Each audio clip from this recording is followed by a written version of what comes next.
All right, let's just jump right in. For so many of us, the whole idea of paying for college just brings on this wave of stress. The numbers look massive, the whole process is confusing, and you kind of feel like you're just waiting for the next bill to hit. But you know what? It really doesn't have to be that way. And this quote, wow, it just gets to the heart of it, doesn't it?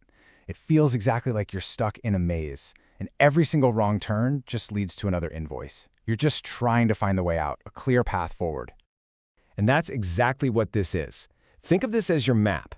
We're going to walk through the entire system step by step, and I'm going to show you where the shortcuts are, where all the savings are hidden, and how you can navigate your way to a much, much lower final price tag. Okay, so first things first, we have to crack the code. Before you can save even a single dime, you've got to understand how colleges actually come up with their prices. And trust me, it's not as straightforward as the price tag you see on a shelf. It all starts with this one term, the cost of attendance, or you'll hear it called COA. Now, just think of this as the official sticker price. It's that huge, all-inclusive number the college puts on their website. It covers everything, tuition, food, you name it. But, and this is so important, almost nobody actually pays this full price. So how do we get from that big, scary sticker price down to the real price? Well, this slide lays it out perfectly. It's basically a simple formula. You start with that big COA number. Then you subtract all the free money. We're talking grants and scholarships. After that, you subtract any money you'd earned from a work-study job. And what's left over? That's your net price. That's the amount you're really on the hook for. Loans are what you use to cover that remaining gap. This right here is the main takeaway. You have to forget the sticker price. Your entire focus needs to be on the net price. Seriously, that's the only number that actually matters for your family's budget. Sometimes, a school with a $50,000 sticker price can end up having a lower net price than a state school, all because of financial aid. Okay, so now that we get the pricing, let's talk strategy.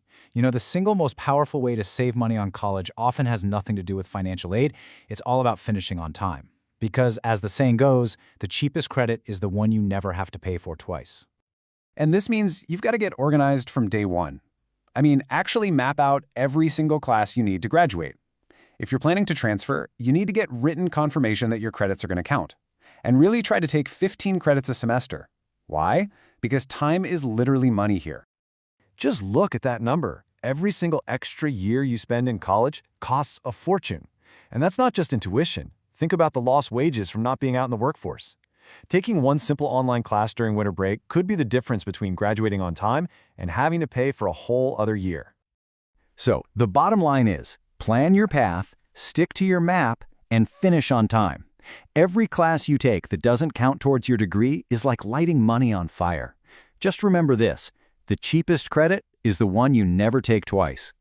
So, you've got the super efficient plan to finish on time.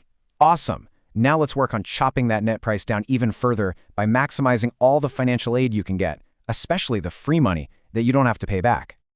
This is your essential financial aid toolkit.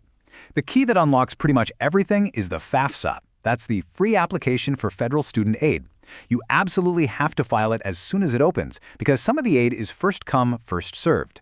It unlocks federal grants, and it's also how you get federal loans, which always have better terms than private ones. Oh, and don't forget about tax credits like the AOTC. This slide gives you the hard numbers for the upcoming aid year. The maximum Pell Grant is more than $7,000. That's huge.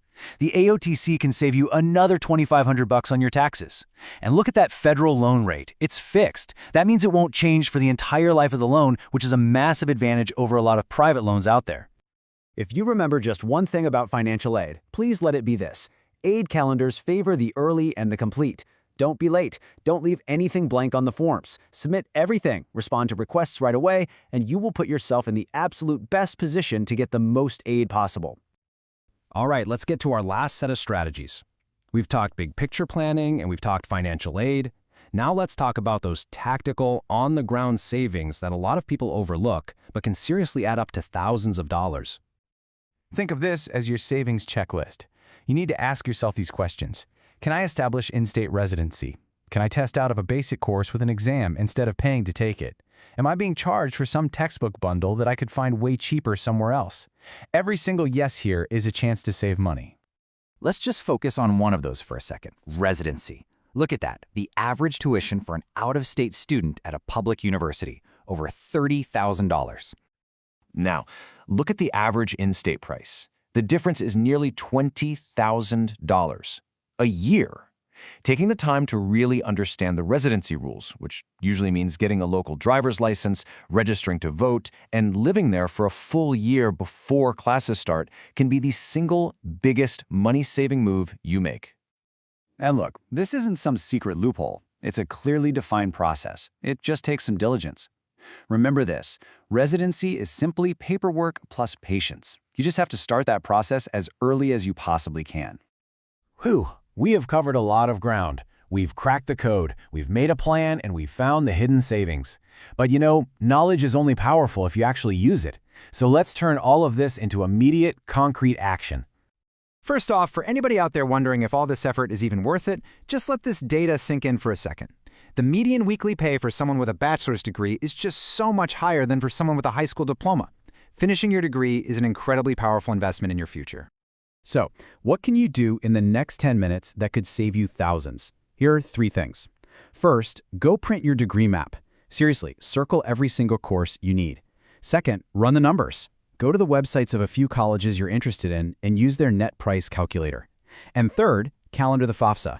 Open your phone right now and put the deadline in with the reminder. You now have the map. You can navigate the college financing maze. You know how the system works, and you have a clear, actionable plan.